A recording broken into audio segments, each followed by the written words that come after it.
একটা শেষ হবে আর একটা বড় মাছও লাভ আছে, কিন্তু চারা মাছটা খুব সীমিত খরচ, মানে খায় কম। মাছ চাষ করে যতটুকু ডেভেলপ হয় তার চেয়ে তরকারিতে কম হয় না। 2007 সাল থেকে মাছ চাষ করি, প্লাস সঙ্গে তরকারি। আমার সবজি সব রকমই আছে, খেরাই শশা যেটা বলে, টমেটো, মিষ্টি কুমড়া, লাউ, ঝিঙ্গা, পেঁচেঙ্গা। এসি তরকারিতে আমার খরচ কম, লাভ বেশি। 60,000 টাকা ইজি তরকারি বিক্রি হয়। প্রিয় দর্শক, দেশ ও দেশের বাইরে থেকে যারা আমাদের আজকের প্রতিবেদনটি দেখছেন, আপনাদের সকলকে জানাই কৃষি কথা ইউটিউব চ্যানেলের পক্ষ থেকে স্বাগত। দর্শক, আজ আমরা এসেছি সাতক্ষীরা জেলার পাটকেলঘাটা উপজেলার মানিহার গ্রামে আমজাদ ভাইয়ের কৃষি ক্ষেতে। আমজাদ ভাই এখানে একই সাথে পুকুরে মাছ চাষ করছেন, পাড়ে সবজি চাষ করছেন এবং মাছের সিজন শেষ হলে উনি সেই একই পুকুরের মধ্যে আবার ধান চাষ করবেন। আমরা আমজাদ ভাইয়ের এখানে দেখছি যে উনি মাচা পদ্ধতিতে পাড়ের উপরে এখানে ঝিঙে, চিচিঙ্গে, শশা এই ধরনের সবজিগুলো চাষ করছেন। সাথে সাথে উনি মিষ্টি কুমড়ো, লাউ, টমেটো এই চারাগুলো বপন করে রেখেছেন। যখন ওপর থেকে ঝিঙে এবং শশার গাছগুলো শেষ হয়ে যাবে বা তার ফলের যে সময়কাল সেটা শেষ হয়ে যাবে, তখন কিন্তু মিষ্টি কুমড়ো, টমেটো এবং অন্যান্য গাছগুলো আবার মাচার উপরে যাবে এবং সেগুলো থেকে ফল দেওয়া শুরু হবে।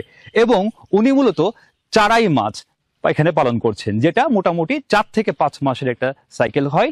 এবং এই চারাই মাছ যখন শেষ হবে তখন কিন্তু এই একই জমিতে উনি আবার ধান চাষ করবেন। অর্থাৎ উনি একই জমিতে একটা নির্দিষ্ট সাইকেল মেনটেন করে বিভিন্ন রকমের সবজি চাষ করে লাভবান হচ্ছেন, সাথে সাথে একই পরিমাণে উনি মাছ চাষ করে লাভবান হচ্ছেন এবং এই জমিতেই উনি আবার ধান উৎপাদন করছেন। তো আজ আমরা আমজাদ ভাইয়ের নিকট থেকে জানার চেষ্টা করব বাণিজ্যিকভাবে একই সাথে মাছ চাষ, সবজি চাষ এবং মাছের শেষে ধান চাষের পদ্ধতি, সুবিধা অসুবিধা, আয় ব্যয় সহ টুকিটাকি সকল বিষয়। আর পুরো প্রতিবেদন জুড়ে আপনাদের সাথে আছি আমি শেখ শরীফ হাসান এবং ক্যামেরায় আসাদুজ্জামান। ভাই, কৃষি কথা ইউটিউব চ্যানেলের পক্ষ থেকে আপনাকে স্বাগত। কেমন আছেন? আলহামদুলিল্লাহ ভালো। ভাই, আমরা দেখতে পাচ্ছি আপনি এখানে মৎস্য ঘেরের সাথে সাথে মাচা পদ্ধতিতে ঘেরের পাশে সবজি চাষ করছেন।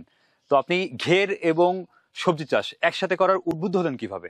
মাছ চাষ করে দেখা যাচ্ছে যে যতটুকু ডেভেলপ হয় তার চেয়ে তরকারিতে কম হয় না, কারণ তরকারিটা ভেড়িটা তো খালি পড়ে থাকে। পড়ে না থেকে ওখানে কিছু সবজি চাষ করলে ওখান থেকে কিছু মোটা অঙ্কের না হলেও একেবারে কম আসে না। মাছের সমানে প্রায় বলা যায় ওতে টাকা পাওয়া যায়। ফসলের মাছের চাইতেও মাছের তরকারিতে কম হয় না, এই বিধায় করা। আপনি কত বছর আগে থেকে ঘের এবং সবজি একসাথে চাষ করা শুরু করেছেন? আমি 2007 সাল থেকে মাছ চাষ করি, প্লাস সঙ্গে তরকারি। বর্তমানে আপনি কতটুকু জমিতে মাছ চাষ করছেন?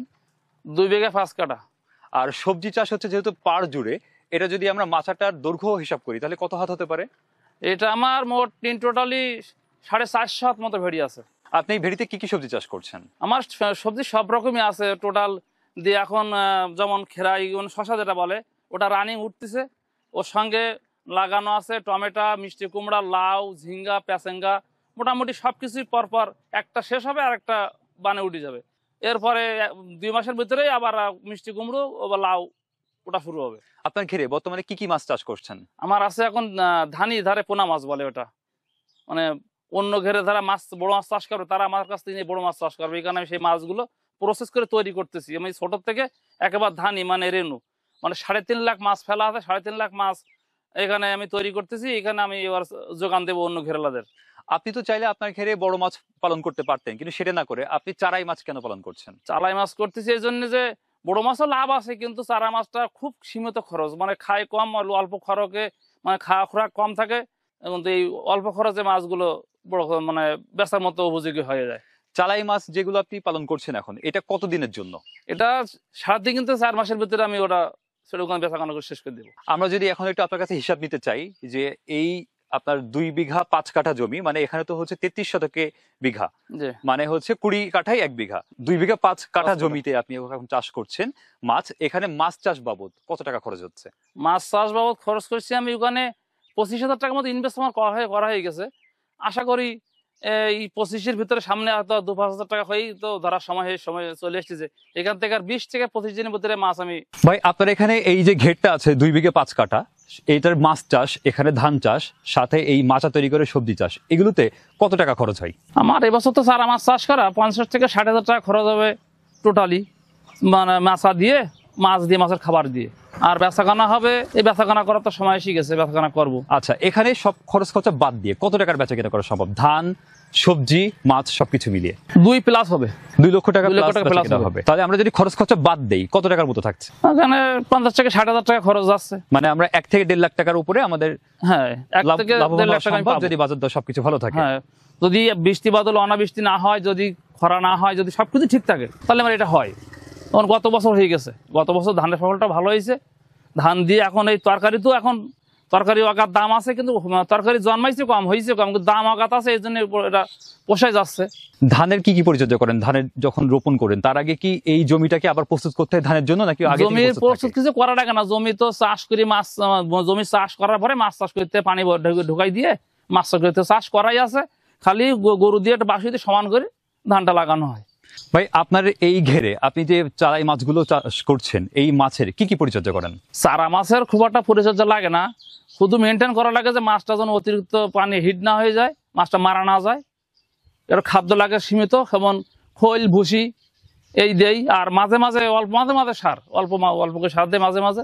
আর এই পাশে যে আমরা সবজির বাগানটা দেখছি, এই সবজিতে আপনি কি কি চাষ করছেন এখন? এখানে সবজি এখন শশা রানিং আছে, প্যাসেঙ্গা রানিং আছে, ওর সঙ্গে ঝিঙে রানিং আছে, আর এরপরে উঠতেছে ওর সঙ্গে লাগানো আছে টমেটো আছে, যেমন মিষ্টি গুঁড়ো আছে, লাউ আছে, এগুলো তারা এখন বানে ওটপট অবস্থা আছে। এরা মারা যাবে, ওরা উঠবে, এরা থাকবে 3 থেকে 4 মাস, আর ওরাই থাকবে আর সামনে আর 3 থেকে 4 মাস। ইন টোটাল দেখা যাচ্ছে 8-10 মাসের একটা বান মাছা হয়ে রয়েছে। সবজির পরিচর্যা কিভাবে করেন আপনি এখন? সবজির পরিচর্যা যদি বৃষ্টি না হয় তাহলে গোড়ায় একটু সেচ দেওয়া লাগে, আর খেরাইতে একটু কীটনাশক দেওয়া লাগে বেশি। ঝিঙ্গেতে কীটনাশক খুব একটা দেওয়া লাগে না, সীমিত কীটনাশকে ঝিঙ্গেটা হয়ে যায়। যেমন মিষ্টি কুমড়া কীটনাশক লাগে না খুব একটা, আর লাউ কীটনাশক লাগে না, কীটনাশক লাগে বেশি উচ্ছেতে আর খেরাইতে। সবজিতে কি সার প্রয়োগ করা প্রয়োজন হচ্ছে? সার প্রয়োগ করা লাগে, সার প্রয়োগ বৃষ্টি হলে সার দেই, না হলে ভেজাই সার দেই, মাঝে মাঝে সার দেই, সপ্তাহে একদিন, না পারলে 2 সপ্তাহ অন্তর একদিন দেই। জৈব সার ব্যবহার করেন কি? আমি সম্পূর্ণ জৈব সারের উপরে বেশি করি, এমনি রাসায়নিক সার কম ব্যবহার করি। ওটা ফসফেট দিলাম, কি ড্যাপ দিলাম, আর ইউরিয়া সীমিত দেই, আর বেশিরভাগই আমি জৈব সার দিয়েই করি। মাছ বেচা কেনা শেষ হলে আপনি কি ধানের চাষ করছেন এখানে? এখানে যেমন বোলাকের ধান যেটা করা হয়, যেরকম 28 ধান, যেমন ওই 88 ধান আছে, বিভিন্ন রকমের যে আইটেমের ধানগুলো আছে, ওতে নিজে চয়েস মতো বাছাই করে একটা ধান লাগাই দেয়। ধান রোপণের পরে ধানের বিশেষ কি কি পরিচর্যা করেন ধান কাটা পর্যন্ত?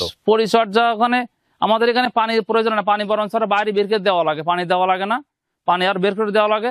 দ্বিতীয়ত পরিচর্যা খালি দেখা যাচ্ছে খেয়াল করতে হয় যে পোকা লেগেছে কিনা, পোকার জন্য একটু কীটনাশক দেয়। সার তো দেওয়াই যায় না, মাছের চাষ করলে জমিতে অত্যন্ত শক্তি যায়, সার দেওয়া যায় না, সারের কোনো খরচ নেই। আপনি যে একই সাথে এতগুলো ফসল চাষ করছেন, আপনি ঘেরের পরে ধান চাষ করছেন, এর সুবিধাগুলো কি কি সবকিছু মিলে যদি একটু বলতেন? সুবিধা হলো, একটা জমিতে দেখা যাচ্ছে আমার অনেকগুলো আইটেম করা আছে, যে আমি সবগুলো মিলে আমি অল্প জমিতে আমি জীবিকা নির্বাহন করতে পারতেছি, এই জন্যই করা। আমরা খেটে খাওয়া মানুষ, কৃষক মানুষ, অন্য কিছু তো করে খেতে পারবো না, তবে এখানে যদি আমি সবকিছু মিলাই যদি আমার রুজি রোজগারের ব্যবস্থাটা হয়ে যায়, এই জন্য করি। সমন্বিত এই যে চাষ, এই চাষের কি কোনো ক্ষতিকর দিক আছে? ক্ষতিকর দিক যদি অত্যন্ত অনাবৃষ্টি হয়ে যায়, বুড়ি যায়, তাহলে সেই সময় করতে পারি, এমন কোনো ক্ষতি হয় না। ভাই, আপনাকে অনেক ধন্যবাদ আমাকে সময় দেওয়ার জন্য। ভালো থাকবেন, আপনার জন্য শুভকামনা থাকছে। দর্শক, আমাদের আজকের প্রতিবেদনটি আপনাদের যদি ভালো লেগে থাকে তাহলে ভিডিওটি লাইক ও শেয়ার করবেন, এবং আপনার কোনো প্রশ্ন বা মতামত থাকলে কমেন্টে অবশ্যই জানাবেন, এবং আমাদের সাথে থাকবেন।